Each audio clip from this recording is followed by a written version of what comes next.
Shalom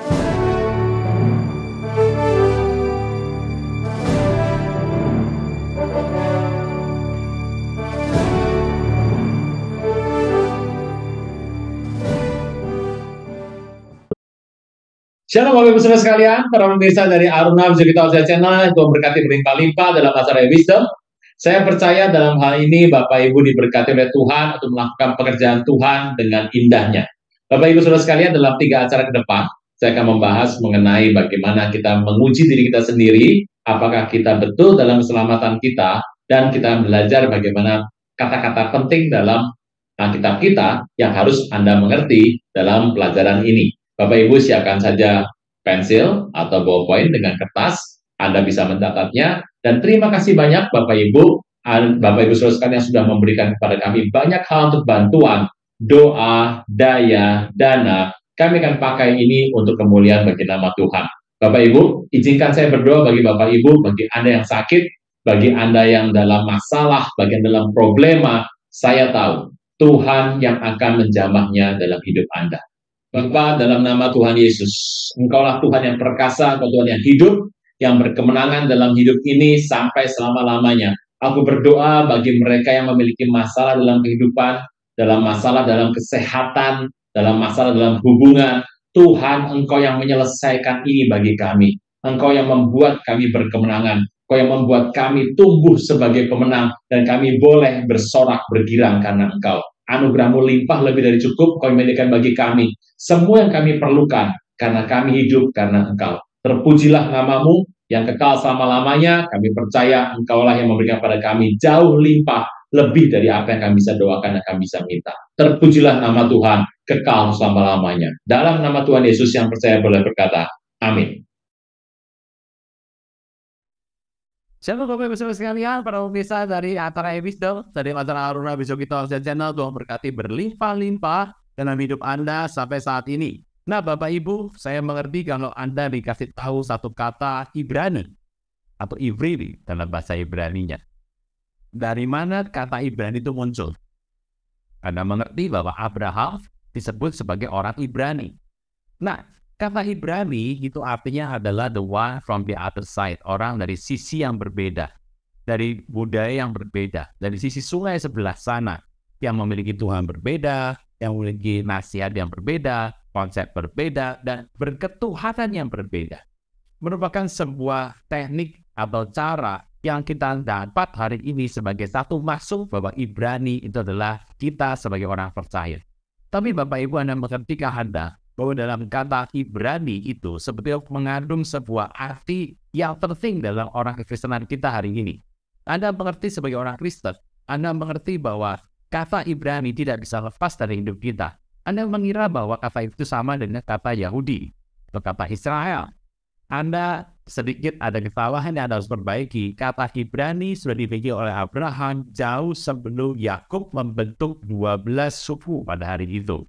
Nah, kata itu begitu indah sekali. Hari ini kita akan belajar kata Ibrani.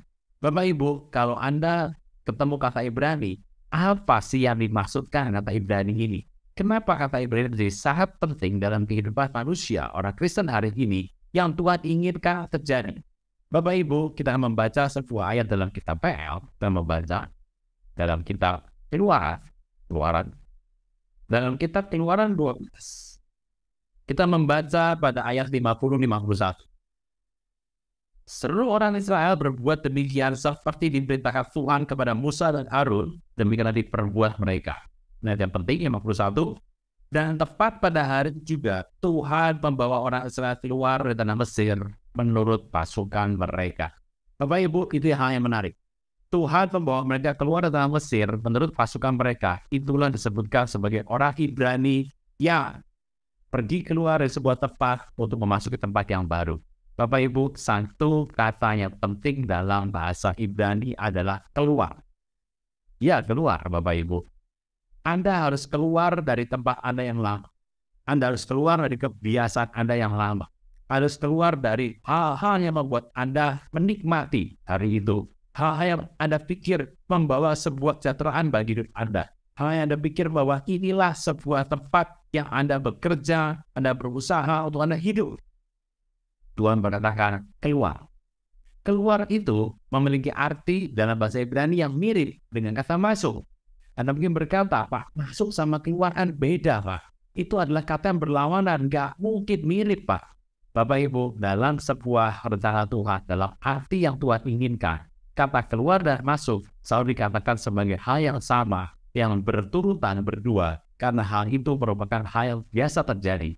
Anda keluar dari sebuah hal, Anda keluar dari peristiwa yang lama untuk memasuki. Anda keluar dari sini untuk masuk ke sini. Jadi, get out dan get in itu adalah sebuah hal yang mirip, yang merupakan satu kesatuan, keluar dari tempat ini dan masuk ke tempat itu. Nah, Bapak Ibu, kenapa harus seperti itu?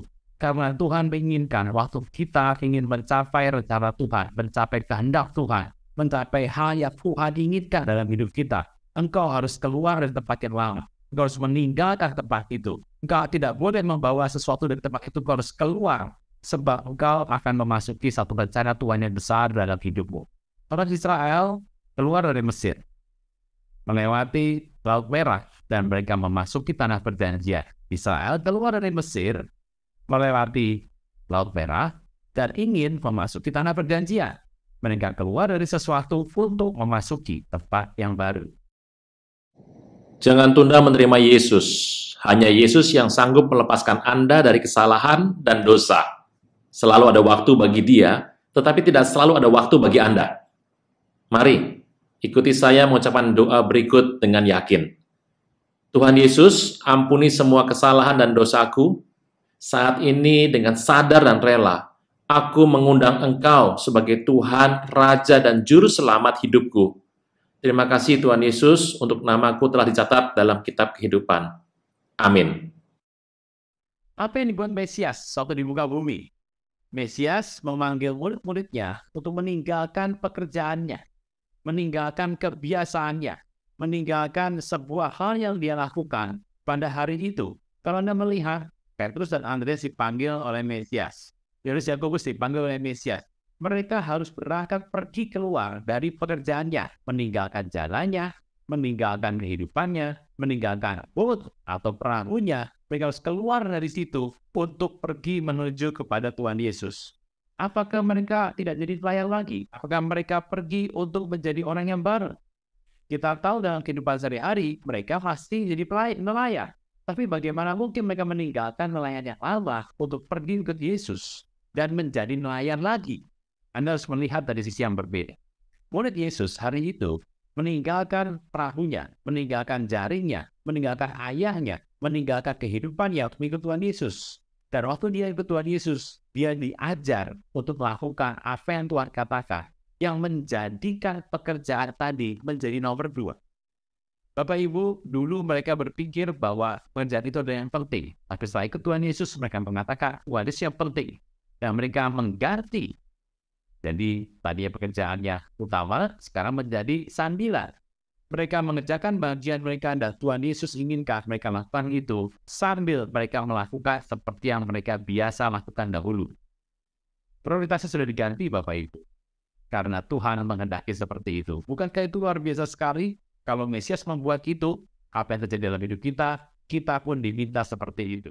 Orang Israel keluar dari tanah perjanjian, mereka berputar-putar di daerah situ. Dan kemudian mereka harus menyeberangi sungai Yordan dalam kondisi banjir untuk memasuki tanah yang Tuhan tentukan.